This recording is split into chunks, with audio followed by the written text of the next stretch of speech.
Good day, tao. Tara samahan niyo for today's video kung ano may mga gagawin natin ngayong araw. Let's go! At dito nga tao, pababa pa lang tayo ng hagdan dahil kailangan natin mag-asikaso at paiinumin pa natin si tatay ng maintenance na kailangan niyang gamot pang araw-araw. Bali, yung unang gamot na ibibigay nga natin kay tatay, ito yung amlodipine. At pagkatapos nga mainom ni tatay yung amlodipine, after 5 minutes, meron na naman dalawang gamot na isusunod na papainom sa kanya. At yung dalawang gamot na yun ay ang pangalan niya ay Febuxostat at isang trimetazidine.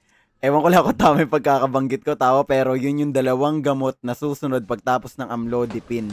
At sa pagkakataon nga ito, tao, kailangan ko magpainit ng tubig dahil kailangan kong paliguan si tatay ngayong araw. Dahil yung last na paligo kay tatay is March 23 pa, so ngayon is March 26, kaya kailangan na talaga niyang maligo. At dito nga'y kumuha muna ako ng pamalit na susuotin ni tatay pagkatapos niya maligo. Tay, paliguan ko po kayo. At sa pagkakataon nga ito, tao, mainit na yung tubig. Habang nagtatanggal nga muna si tatay ng kanyang damit, dito nga i-ready ko na yung kanyang tuwalya. At syempre tao, kasunod naman nito, isasali naman natin yung tubig na mainit dun sa may timba. At pagkatapos ko nga maisalin yung tubig na mainit tao, imemekos ko lang yan.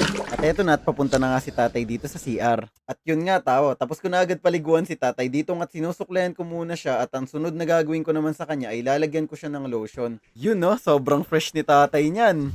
Sunan kita, tay. At syempre, ang unang lalagyan ko nga dito na lotion ay yung mga siko, kamay nga ni tatay. At sunod din naman yung kabila niyang kamay. Ganun din, same procedure lang. Pagkatapos nga na ito tao, susunod ko naman yung kanyang tuhod, yung kanyang paa. Syempre. Yun kasi sabi ng doktor dahil nagda-dry skin nga si tatay para hindi siya masugatan kung sakaling kamutin niya man. Okay? Ito na nga yung kasunod na gamot ng amlodipine. Ito yung after 5 minutes kaso lumagpas lang tayo ng konti dahil nga pinaliguan natin si tatay. Tay, alis lang ako. Puntahan ko lang si Draven. At dito tawa, nagpaalam na ako kay tatay para pumunta naman sa bahay nila Commander para asikasuhin naman ang aming Junakis para sa pagpasok sa kanyang eskwela. At dito tawa, magsasaing muna tayo bago ko gisingin si Draven tsaka paliguan, kaya ganito. Ganyan, saing lang, rice cooker lang naman to kaya habang pinapaliguan ko siya at least naluluto na yung kanin. Bali 3 takal lang yung isasaing natin dito tawa. Pagtapos, syempre, hugasan lang natin. Pagtapos hugasan, 2 beses natin hugasan yan, tawo. Sunod naman, syempre, kung gaano karaming bigas na nilagay natin, 3 takal na tubig lang nilalagay. At dito, tawag na wag natin kalimutan pindutin yung cook. Mami, thank you po sa prutas para kay tatay. At dito naman, tawo, tinawag ko na si Draven para siya naman ang ating paliliguan dahil anong oras na rin. At yun, tapos na agad, tawo. Dito, susuklayan ko lang si Draven, tas lalagyan ko lang siya ng pulbo. Tapos pagtapos ko siyang lagyan ng pulbo, dito mag-aasikaso naman ako ng kakainin namin nila Commander at ang ulam namin dito, fried chicken. Ayan na, kuha lang tayo ng plato, maghahain lang tayo, saktong kanin. Pagtapos niyan, tawo, tatawagin natin sila dyan. Draven, love, kumain na, nakapaghain na ako. Dito, tawo, nakalimutan ko pala maglagay ng upuan, tas di pa ako nakakakuha ng tubig, kaya tatawagin ko yan ulit sila. At nandito na nga si Draven, nakanguso pa. Sarap ng kain, no? Dito tawo, pagtapos namin kumain, syempre, as usual, hugas naman tayo. Hugas, sabunan lang natin na mabuti yan. Tapos syempre, banlaw, ganun pa rin. Pagtapos naman natin dito maghugas, tawo, dadamitan na natin si Draven dahil mag-11:30 na. At siya na may hahatid natin papunta sa school. Okay.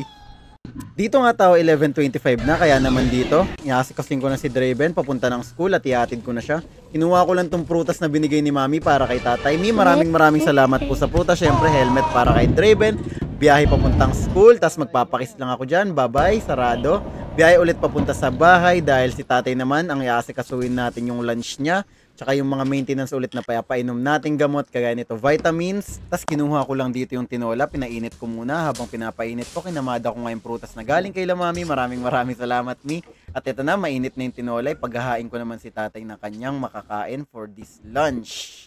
Tapos dito tawa, habang binibidyo si tatay, may ulam pa pala kaming isa, fried chicken. Dito hihingi nga siya ng isa, kulang yung tinola. Fast forward tao, dito naman magsusundo kay Draven dahil 4:30 naman ang kanilang uwian. Pagtapos ko nga sunduin si Draven, diniretso ko siya dito sa bahay. Sunod naman 6 PM, maintenance na naman ni tatay na calcium carbonate. Fast forward 7 PM, dinner naman ni tatay. 8 PM, fast forward ulit, gigisingin naman natin sila para siya naman yung papasok. Pag-aasikaso na lang ulit natin siya ng pagkain, yung tirang ulam natin kanina, chicken. So all goods, yun lang tawa. Maraming salamat sa panonood ng video.